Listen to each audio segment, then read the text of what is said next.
नमस्कार दोस्तों। तो जैसा कि आप लोगों को पता ही होगा कि हम लोग का जो एएलपी का साइको टेस्ट था, वो 15 जुलाई को हुआ था और बहुत सारे कैंडिडेट का प्रॉब्लम भी हुआ था। तो उन्होंने ऑफ़िशियल नोटिस भी जारी किया हुआ था कि जिनका-जिनका मेमोरी टेस्ट में प्रॉब्लम हुआ था, उनके लिए री-एग्ज़ाम कराया जाएगा। तो बहुत सारे लोगों को मैसेज आना स्टार्ट हो गया है, ठीक है? और ये वीडियो मैं 4 दिन बाद इसलिए बना रहा हूँ क्योंकि मैसेज आने का एक पीरियड होता है, किन्हीं-किन्हीं का 27 तारीख को है, किन्हीं-किन्हीं का 28 तारीख को है, किन्हीं-किन्हीं का 31 तारीख को है। इसलिए मैं आज आप लोगों को कंप्लीट जानकारी दे रहा हूँ, ठीक है? कि मान लीजिए किसी-किसी का मैसेज नहीं आया है, जिनका मैसेज नहीं आया है, वो लोग कैसे चेक कर पाएँगे कि उनका एग्ज़ाम होगा या नहीं होगा और क्या बिहाफ़ पे उन्होंने एग्ज़ाम को कंडक्ट किया हुआ है। एग्ज़ैक्ट प्रॉब्लम मैं बताऊँगा क्योंकि 2 केस यहाँ पे मुझे पता चले हैं, ठीक है? और दोनों मैं क्योंकि मैं खुद भी एएलपी साइको का एग्ज़ाम दिया हुआ था और क्यों बहुत लोग सोच रहे हैं कि मेरा भी प्रॉब्लम हुआ था, मेरा भी माउस क्लिकिंग बंद हुआ था, पर एग्ज़ाम क्यों नहीं हुआ, ठीक है? तो पहले मैं दिखा दे रहा हूँ कि चेक कैसे करना है, ठीक है? फिर एंड में मैं आप लोगों को एक्सप्लेन करूँगा कि किनका-किनका आया हुआ है, किनका-किनका नहीं आया हुआ है। तो पहले मैं एक बार प्रूफ़ के साथ आप लोगों को दिखा दे रहा हूँ कि अगर मान लीजिए आप लोगों को ईमेल नहीं आया होगा, जीमेल या फ़ोन का मैसेज पे भी नहीं इन्फॉर्म किया होगा, फिर भी आप लोग कैसे चेक करेंगे कि आपका री-एग्ज़ाम होगा या नहीं होगा? तो चलिए मैं आप लोगों को अब स्टेप बाय स्टेप करके दिखाता हूँ, ठीक है? तो पहले मैं ये दिखा देता हूँ जिनका एग्ज़ाम होगा, उनको कैसा मैसेज आ रहा है, ठीक है? तो मेरा एक फ्रेंड है, ठीक है? जो कि जमशेदपुर का रहने वाला है और हम लोग मतलब ये स्टडी से ही स्टडी के थ्रू ही हम लोग दोस्त बने हुए थे। तो यहाँ पे मैं आप लोगों को पहले उसका एक स्क्रीनशॉट दिखा रहा हूँ कि मेल आ कैसे रहा है, ठीक है? जो कि उसने मेल भेजा हुआ था। आप लोग देख पा रहे होंगे कि 27 जुलाई को यहाँ पे आया हुआ है मैसेज और आरआरबी के ये मैसेज का जो नाम है, ये आरआरबी बोल के आ रहा है, ठीक है? अब मैं दिखा रहा हूँ इस मैसेज के अंदर क्या लिखा हुआ आ रहा है। मैसेज के अंदर जो लिखा हुआ आ रहा है, वो ये लिखा हुआ आ रहा है। आप लोग ध्यान से वीडियो को पॉज़ करके पढ़ भी सकते हैं, ठीक है? और प्राइवेसी के लिए मैं ये रजिस्ट्रेशन पासवर्ड हटा दे रहा हूँ। जस्ट मैं आप लोगों को चेक करने के लिए बताऊँगा। देखिए, on analysing the exam of log of CBAT exam held on 15/7, मतलब इसमें घुमा-फिरा के जो मोटा-मोटी बात है, वो मैं आप लोगों को सिंपल तरीके से समझा दे रहा हूँ, ज़्यादा टाइम वेस्ट ना करके। 15 जुलाई को जिनका-जिनका एग्ज़ाम हुआ था, तो एग्ज़ाम के एनालिसिस पे उन्होंने अपना लॉग चेक किया हुआ है, अपने सर्वर से जितना भी लॉग चेक किया हुआ है, उसमें जिनका भी मेमोरी टेस्ट में प्रॉब्लम पाया गया है, यहाँ पे क्लियरली मेंशन किया हुआ है मेमोरी टेस्ट। मेमोरी टेस्ट में जिनका भी प्रॉब्लम पाया गया है, उनको री एग्ज़ाम के लिए बुलाया जाएगा। इसमें घुमा-फिरा के बात यही है और ये मैसेज आ गया है कि आप लोग तैयार रहें, ठीक है? फर्दर अपडेट्स मतलब आगे आपको अपडेट्स मिलेंगे।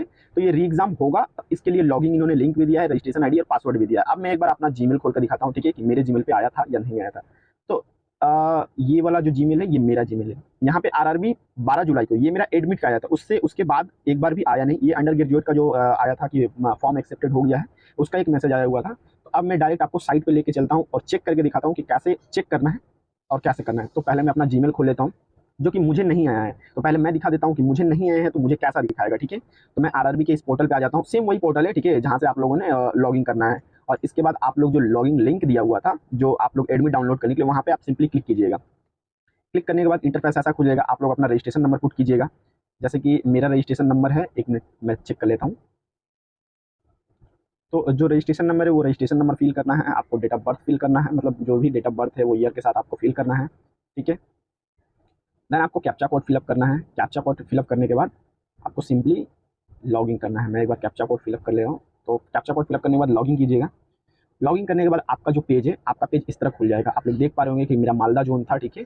और ये जो है, ये रजिस्ट्रेशन नंबर, ये आईडी आप लोगों को दिखा रहा होगा। मैं इसको थोड़ा-सा ब्लर कर दे रहा हूँ ताकि आप लोग यहाँ चेक कैसे करना है कि आप लोग का एग्ज़ाम होगा या नहीं। आप लोग ऑल वाले सेक्शन पे क्लिक कीजिएगा। यहाँ देखिए सिर्फ़ मेरा हेल्प डेस्क दिखा रहा है। आप लोग ध्यान रखिएगा। यहाँ पे सिर्फ़ मेरा हेल्प डेस्क दिखा रहा है, जो कि आप लोग देख पा रहे होंगे, यहाँ पे हेल्प डेस्क लिखा हुआ आ रहा है। अब मैं उस दूसरे कैंडिडेट जिसका एग्ज़ाम का मैसेज आया हुआ है, ठीक है? उसका मैं एक बार चेक करके दिखाता हूँ कि उसका कैसे है। तो यहाँ से पहले सिंपली मैं लॉग आउट कर लेता हूँ, ठीक है? अब मैं उसका रजिस्ट्रेशन आईडी और फिलअप करके एक बार लॉगिन कर लेता हूँ। तो अभी मैंने उसका भी यहाँ पे फिलअप कर लिया। अब मैं कैप्चा कोड सिंपली फिलअप करता हूँ, ठीक है? और मैं खोल के दिखाता हूँ आप लोगों को कैसा इंटरफेस दिखाई देगा। यहाँ पे जस्ट मैं लॉगिन करता हूँ और लॉगिन करने के बाद देख पा रहे होंगे इसका जो ज़ोन था, ये बिलासपुर का ज़ोन था, ठीक है? और रजिस्ट्रेशन नंबर, ये नाम-वाम आप देख पा रहे होंगे, ठीक है? तो ये सारे तो इंस्ट्रक्शन है। अब फिर से मैं यहाँ पे ऑल वाले सेक्शन पे क्लिक करता हूँ, ठीक है? तो देखिए यहाँ पे ऑल एक सेक्शन में जैसा कि मेरा हेल्प डेस्क दिखा रहा था, यहाँ पे सीबीटी री एग्ज़ाम कंडक्ट आपको दिखा रहा है। तो ये देखिए री एग्ज़ाम कंडक्ट पे जैसे मैंने क्लिक किया, तो आपको यहाँ पे एक मैसेज आएगा इस तरह का, CBT re exam candidate, dear candidate, you are advised to appear re exam, ठीक है? Date of reschedule exam will be communicated due to course. तो आप लोगों को जल्दी ही पता चल जाएगा कि किस तारीख को वो लोग आपका एग्ज़ाम कराएँगे। इससे ये कन्फर्म हो गया कि किसका-किसका एग्ज़ाम होगा, किनका-किनका एग्ज़ाम नहीं होगा, ठीक है? अब मैं आप लोगों से जो बातें करना है, वो मैं आप लोगों को समझा रहा हूँ कि किनका एग्ज़ाम होगा और किसका एग्ज़ाम नहीं होगा, ये कैसे उन्होंने चेक किया है। बहुत लोगों का ये भी है कि देखो प्रॉब्लम होने के बाद भी बहुत लोगों ने एग्ज़ाम अच्छा किया है, ठीक है? और बहुत लोगों का एग्ज़ाम खराब गया है या जो भी चीज़ें कारण है वो गया है, वो लोग सोच रहे हैं कि उनका री-एग्ज़ाम क्यों नहीं हुआ है, ठीक है? तो री एग्जाम का पहला नंबर कारण जो है वो मेमोरी टेस्ट कारण है, ठीक है। उन्होंने माउस और कंप्यूटर के जो प्रॉब्लम थे उसको मेंशन करा ही नहीं है, उसके प्रॉब्लम से जिनको प्रॉब्लम हुआ है उस प्रॉब्लम को इन्होंने इंडिकेट करा ही नहीं है, उसको डायरेक्ट इग्नोर कर दिया है। जो प्रॉब्लम को इन्होंने मेंशन किया है वो मेमोरी टेस्ट का जैसा कि मेरा इस कैंडिडेट से बात हुआ था, ठीक है।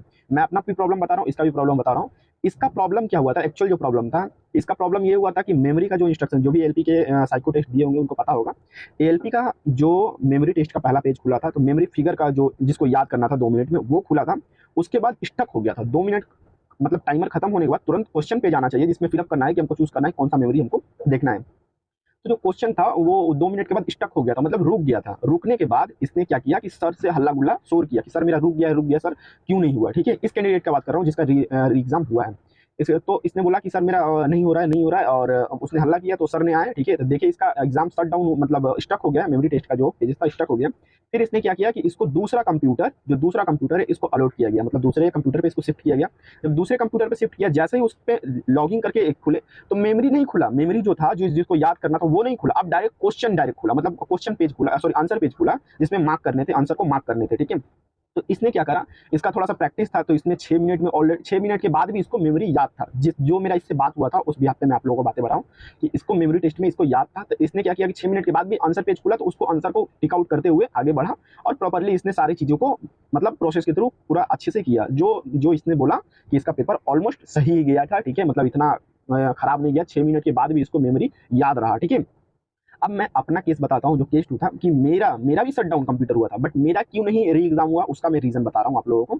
मेरा क्या हुआ था कि मैंने पहले नंबर इंस्ट्रक्शन में मुझे ये समझ में आ गया था कि माउस जो क्लिक है, माउस क्लिक को चेक करना है, ठीक है, मतलब सारे लोगों इंस्ट्रक्शन। तो थोड़ा सा स्टार्टिंग में मुझे ना माउस का डाउट हो गया था कि मेरा शायद माउस सही से काम नहीं कर रहा है, ठीक है, माउस सही से मेरा काम नहीं कर रहा है। तो सर ने बोला, मैंने बोला कि सर एक काम कीजिए, अभी मेरा कंप्यूटर आप चेंज कर दीजिए। तो सर ने बोला ना कि अभी कंप्यूटर नहीं चेंज होगा, जब प्रॉब्लम करेगा, एग्जाम पीरियड में प्रॉब्लम करेगा तब हम आपका कंप्यूटर चेंज करेंगे, ठीक है।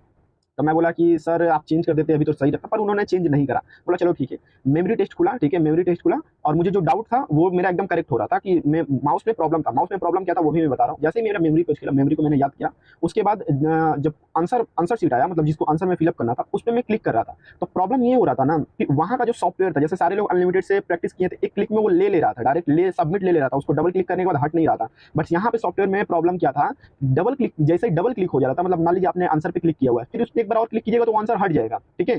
तो हम लोग आंसर पे क्लिक करें तो माउस में प्रॉब्लम था कि वो डबल डबल क्लिक में जा रहा था, डबल डबल, तो वो क्लिक करने के बाद भी आंसर ले नहीं रहा था, और बहुत बच्चे का मतलब जो प्रैक्टिस था उन्होंने क्या किया कि डायरेक्ट बस आंसर मारे जा रहे हैं गया था। तो प्रॉब्लम ये था कि जो माउस था वो डबल डबल क्लिक ले रहा था, जिससे क्वेश्चन पे टिक करने के बाद भी आंसर ले नहीं रहता। और सबसे बड़ी बात ये थी ना कि जो कलर था ना, जो जैसे मार्किंग पे हम लोग का जो कलर था वो ब्लू कलर था, तो वो समझ में आ जाता था इंडिकेट कि हाँ क्वेश्चन को ही, बट वैसा कलर इतना सिमिलर दिया हुआ था ना ब्लैक कलर का कि समझ में नहीं आ रहा था कि हमने फिल किया गया, जस्ट क्लिक करते जा रहे थे लोग। तो मैंने इस चीज को पहले ही नोटिस कर लिया, इसीलिए मैं आंसर जब फिलअप भी कर रहा था तो मैं इस बात का ध्यान रख रहा था कि जो क्वेश्चन पे टिक करना है उस टिक को सही से टिक वो हो रहा है कि नहीं हो रहा है, मतलब पूरे क्वेश्चन पे वो आंसर मेरा मार्क हो रहा है कि नहीं हो रहा है, इस चीजों को भी मैं नोटिस करते हुए चल रहा था। इस तरह मेरा 2 मिनट मेमोरी में मेरा कोई प्रॉब्लम नहीं है। मेमोरी के बाद इंस्ट्रक्शन के बाद आंसर की, सॉरी मेमोरी पेज आया और मेमोरी पेज के बाद आंसर की, इस तरह करके टोटल चला, ठीक है। अब चलने के बाद जैसे ही ये खत्म हुआ तो 5 मिनट का जो ब्रेक मिलता उसमें बगल वाला बच्चा बोल रहा है कि सर मैंने तो टोटल 20 अटेम्प्ट किए हुए थे, सॉरी 24 अटेम्प्ट किए हुए थे सर, बट मेरा यहाँ पे दिखा रहा है कि 22 अटेम्प्ट हुआ है, कि कोई बगल में बोल रहा है कि 20 ही सर मेरा अटेम्प्ट हुआ है। तो वो लोग क्या बोल दे रहे हैं, अरे टेंशन मत लो, तुम्हारा ही प्रॉब्लम नहीं हुआ है, सबका प्रॉब्लम हुआ है, अगर तुमने 20 अटेम्प्ट किए तो सबके 20 अटेम्प्ट ही हुए होंगे। बट मैं ये प्रॉब्लम जानता था कि ये क्यों हुआ है, क्योंकि मेरे 24 में 24 अटेम्प्ट दिखा रहे तो उनके 20 अटेम्प्ट दिखा रहे, सबने मारा होगा, ठीक। मगर जो प्रॉब्लम होगा आप लोग भी कमेंट कीजिएगा कि इनका भी ये प्रॉब्लम हुआ था, एक्चुअल में ये प्रॉब्लम हुआ था, ठीक है। अब जब सेकंड क्लॉक टेस्ट आया तो उसमें एकदम सेम हूबहू वैसा ही, और ये प्रॉब्लम तो था ही कि टिक आउट डबल क्लिक करने पे। तो हो क्या रहा था कि जैसे कर्सर को पकड़ करना स्लाइडर से नीचे लाया जा रहा था ना, तो वो इतना डबल क्लिक ले रहा था कि ऑटोमेटिक अप डाउन हो जा रहा था, तो बहुत डिफिकल्टी फेस करना पड़ रहा था, आंसर भी टिक नहीं ले रहा था। तो पहले मैं एक बार आवाज दिया, सर मेरा प्रॉब्लम कर रहा है माउस, इधर आइए। तो मैं 7-8 क्वेश्चन तक ऐसे मतलब ऐसा ही प्रॉब्लम से ही करते हुए बैठा, ठीक है। 7-8 क्वेश्चन पे वो सर आए, बोले कहाँ हो रहा है, तो सला ये भी ना गजब का हाल है कि जैसे ही वो टीचर आया, मतलब वो आया पीछे देखने के लिए, तो वहां पे उसके बाद वो प्रॉब्लम करना बंद हो गया, वो प्रॉब्लम ठीक चल रहा है, ठीक है।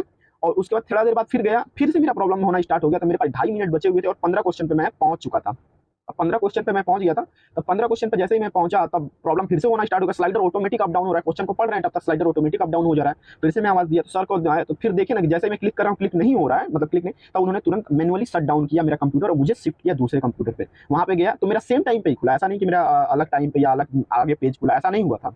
2.5 मिनट जो मेरे बचे हुए थे वो 2.5 मिनट पे ही खुले और मैंने वो 5 क्वेश्चन को भी अटेम्प्ट कर लिया। 5 क्वेश्चन में 1 क्वेश्चन मैंने एकदम गलत कर दिया, मतलब उसका ऑप्शन मैं चेंज करने जा रहा था जो कि मुझे पता है कि वो मतलब क्वेश्चन गलत ही होगा।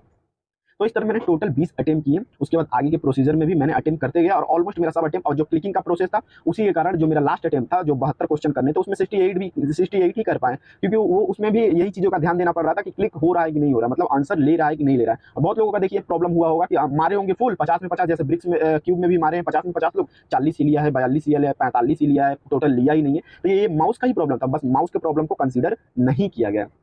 अब मैं एक अपना ओपिनियन देना चाहता हूँ कि जो दोबारा एग्जाम हो रहा है क्या वो सही हो रहा है, सही फेयर तरीके से होगा। तो कोई अपने दिल पे मत लेना, ठीक है, ये बातों को लेके जस्ट मैं अपना ओपिनियन दे रहा हूँ। अगर एग्री हो तो ठीक है, नहीं एग्री हो तो अपना ओपिनियन भी आप कमेंट बॉक्स में बोल सकते हो। मेरा ओपिनियन ये है कि जो दोबारा एग्जाम होगा उसमें कंप्यूटर और माउस सेम ही मिलेंगे, ठीक है। हो सकता है सर्वर का इस पर ग्लिच ना हो, तो मेक श्योर आप लोग मेरी बातों को ध्यान रखिएगा, ठीक है। ये बातों का ध्यान रखिएगा कि आपका जो आंसर है वो मार्क हो रहा है कि नहीं हो रहा है। जो भी प्रैक्टिस जो लोग किए होंगे वो फिर से ये एग्जाम को कर ही लेंगे, इसमें कोई बड़ी बात नहीं है, ठीक है। पर ये बातों का अच्छे से ध्यान रखिए कि माउस कंप्यूटर सेम रहेंगे, माउस कंप्यूटर आपके लिए बदले नहीं जाएंगे। और इस बार अगर कोई प्रॉब्लम होता है, कोई सर्वर ग्लिच भी होता है, तो कोई प्रोटेस्ट हो भी नहीं पाएगा और ना ही ये लोग री एग्जाम कराने वाले हैं। तो आप लोग इस बात का जरूर से ध्यान रखिएगा कि आप लोग का जो माउस का जो क्लिक है वो माउस का क्लिक प्रॉपर हो रहा है कि नहीं हो रहा है, ये बातों का ध्यान रखिएगा। Thank you. तो मिलते हैं अब नेक्स्ट वीडियो में, मुझे इतना ही बताना था, और जैसे ही इसका री एग्जाम का डेट आएगा मैं आप लोगों को अपने चैनल के माध्यम से अपडेट कर दूंगा। Thank you. तो मिलते हैं नेक्स्ट वीडियो में।